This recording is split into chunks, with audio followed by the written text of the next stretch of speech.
Shalom, mejuah-juah kekelengan Tuhan, Moria GBKP, ija papekam ringan.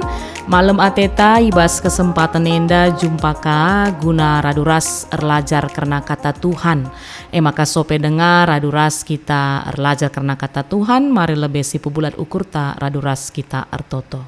Kemuliaan, kehormatan, manbandu Tuhan di bata kami. Sebab luar biasa kelang atendu ikejapkan kami. Maka kami moria-moriandu banci dengaka raduras erlajar karena katandu ibas kesempatan enda melalui channel YouTube enda. Hadir kam Tuhan ibas ingan kami masing-masing. Kam sir kuasa nandangi kemahandupan dita kami. Gelah pengasup ia nahkan katandu mankrina moria-moriandu ras raduras kami bertumbuh berbuah ibas kegeluhan enda. Tuhan ngeranalah kam sebab kami ngosikap dengkeh kenca ibas gelar Yesus Kristus Tuhan kami. Amin. Kekelengan kami Moria ibas kesempatan enda si jadi bahan PA ibuat ibas kitab Lukas 5 ayat 27 seh 32.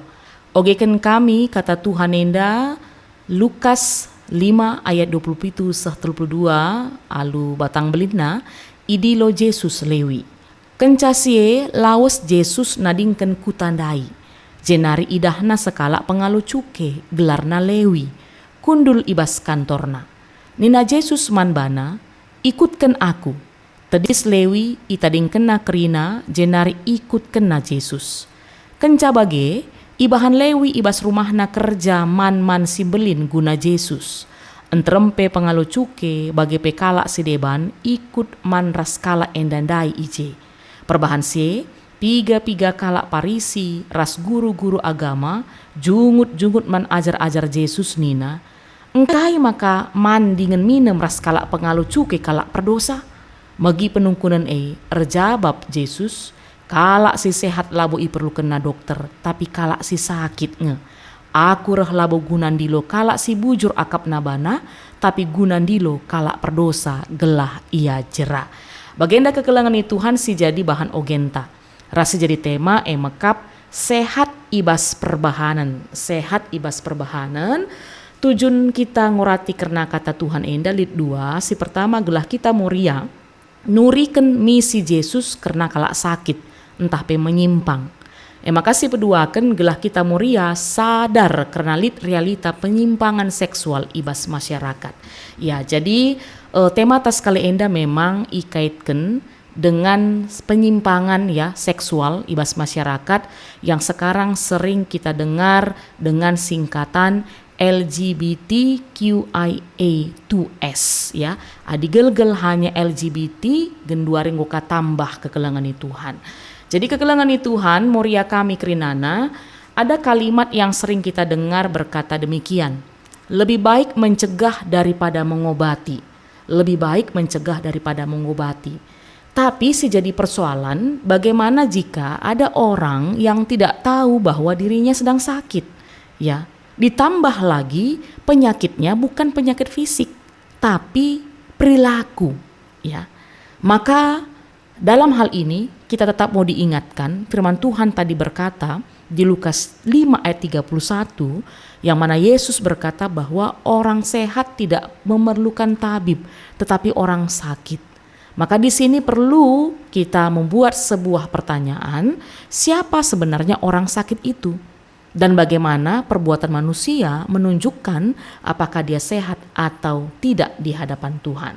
Maka gendori masuk kita ke penjelasan teks. Yang pertama kalau kita perhatikan, kekelangan Tuhan di ayat 27 sampai 28. Ini merupakan pemanggilan Lewi.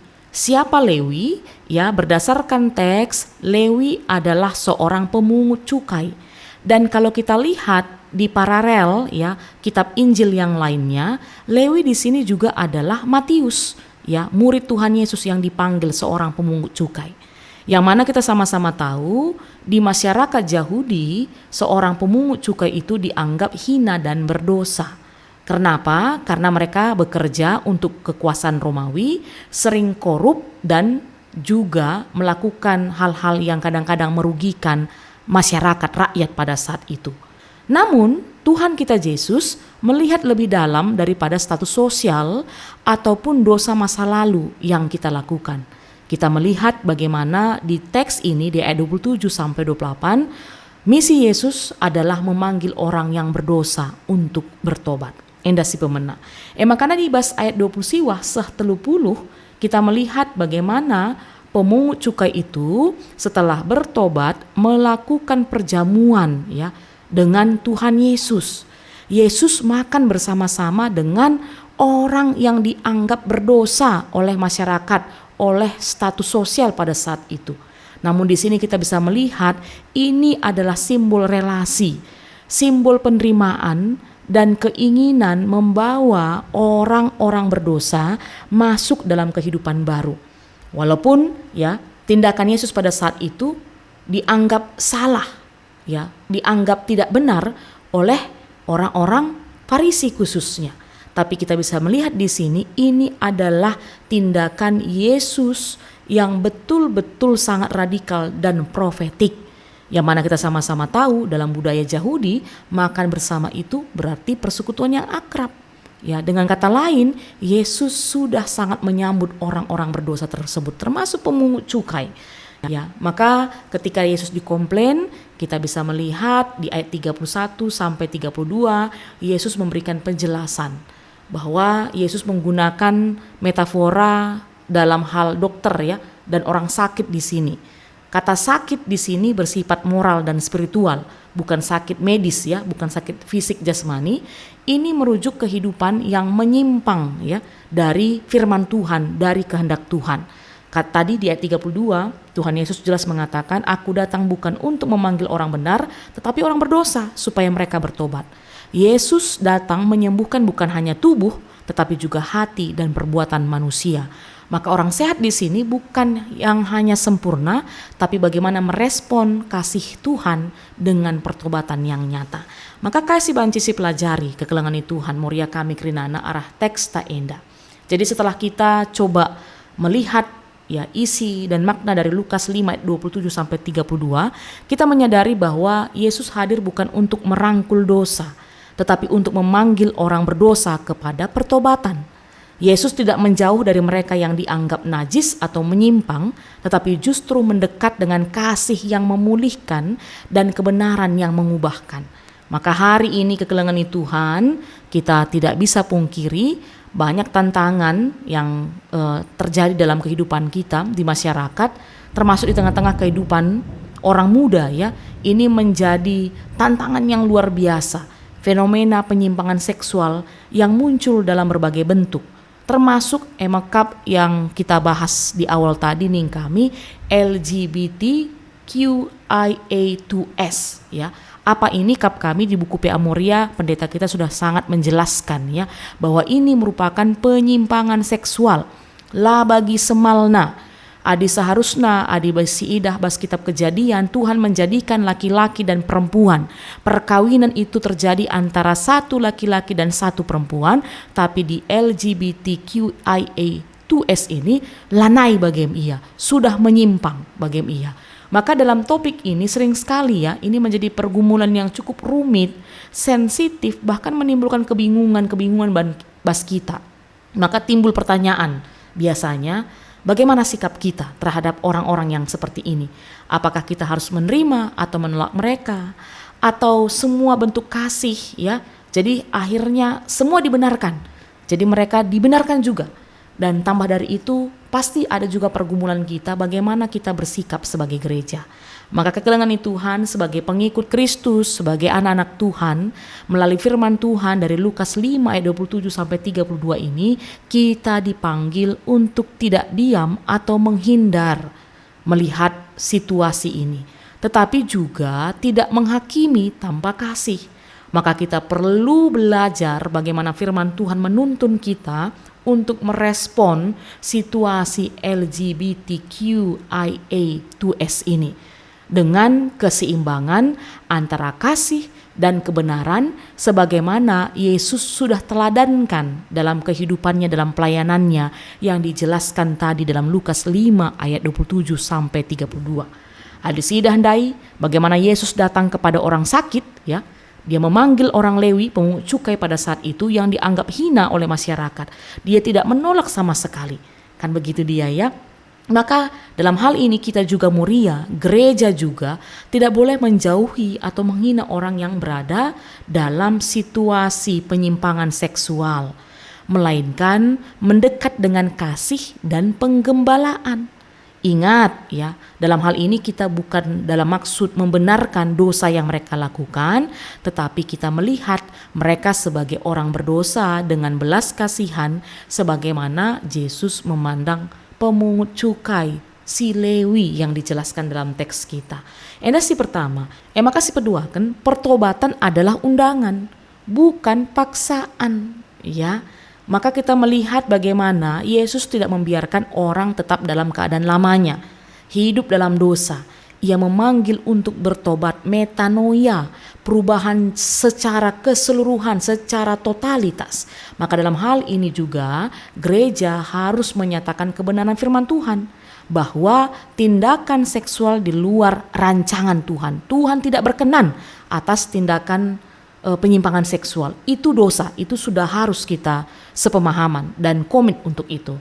Namun juga mengundang setiap siapapun yang menjadi pelaku atau korban dalam pertobatan, dalam pemulihan hidup baru dalam Kristus.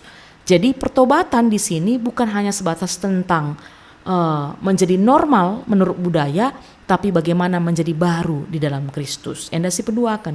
Maka si petelukan si idah handai bagaimana Yesus menyentuh pemungut cukai, orang-orang berdosa itu, tapi tanpa tercemar.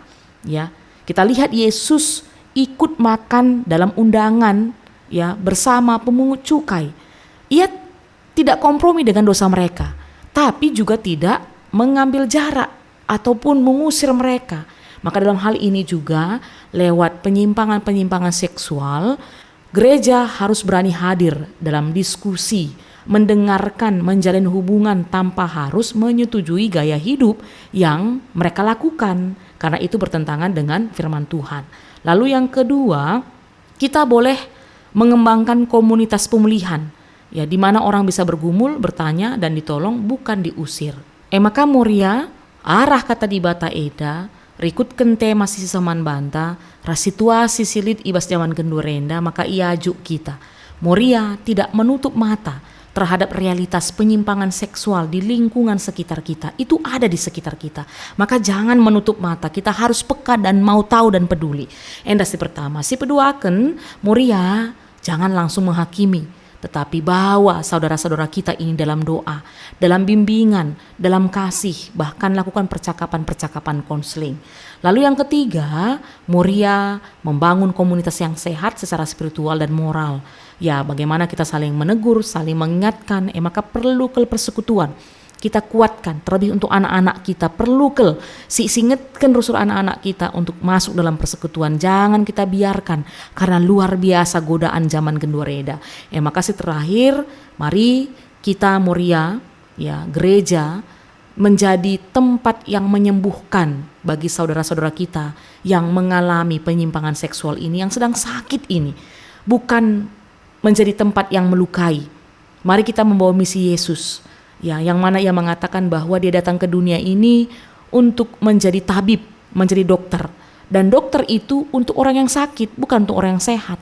Maka harapan gereja datang sebagai perwakilan Tuhan untuk menyembuhkan, untuk mengampuni, untuk memulihkan saudara-saudara kita yang saat ini sedang terjerat, sedang terjebak dalam situasi sakit spiritual, yaitu dalam penyimpangan seksual yang mereka lakukan. Baginda kekelengan Tuhan si banci iteruskan kami man banta krinana, artoto kami kata Tuhan enda turah jana arbuah ibas kegeluhenta. Mari artoto kita. Enggo idengkahkan kami Tuhan, sadar realita i tengah-tengah kegelunenda, bahwa melala kepeken, kekelengan kami, manusia idone enda, terjebak, terseret dalam sakit-sakit secara mental, secara perbuatan, dan terkhususnya secara seksual. Makana melala kelgenduari yang terkena LGBTQIA2S. Tuhan ertoto kami, pertama lebih man kami, segelah terbuka kami dengan situasi ini, dan ajari kami untuk tidak menghakimi, tapi bagaimana kami belajar dari teladan-Mu Yesus, mau menerima, mendampingi, sebab Katandungan tak kenca kamrah kudoni enda labo guna kalak sehat tapi guna kalak sakit. Maka ajari kami mampu juga menerima keberadaan teman-teman kami ini, saudara-saudara kami ini tanpa menghakimi, tapi juga kami tidak ikut terseret, lah tergoda, lah terjebak, banci, tertular dan sebagainya. Maka Tuhan kami si pengasup kami, rasi totokan kami kerina kekelengan kami, si paksana genori jadi pelaku ataupun korban. Tuhan sampati ia mekuah hatendu, menangkendu ia lepas dari jerat dosa ini, sehingga harapan kami terjadi metanoia, pertobatan ibas kegeluhanna. Maka kami si pepankan katando ina Tuhan ibas kelar Yesus Kristus kami ertoto. Amin. Menjuah-juah kekelengan kami Moria Krinana, sampai jumpa kaibas PA Moria selanjutnya. Tetap si jaga kesehatan ta, Tuhan Yesus si masu-masu.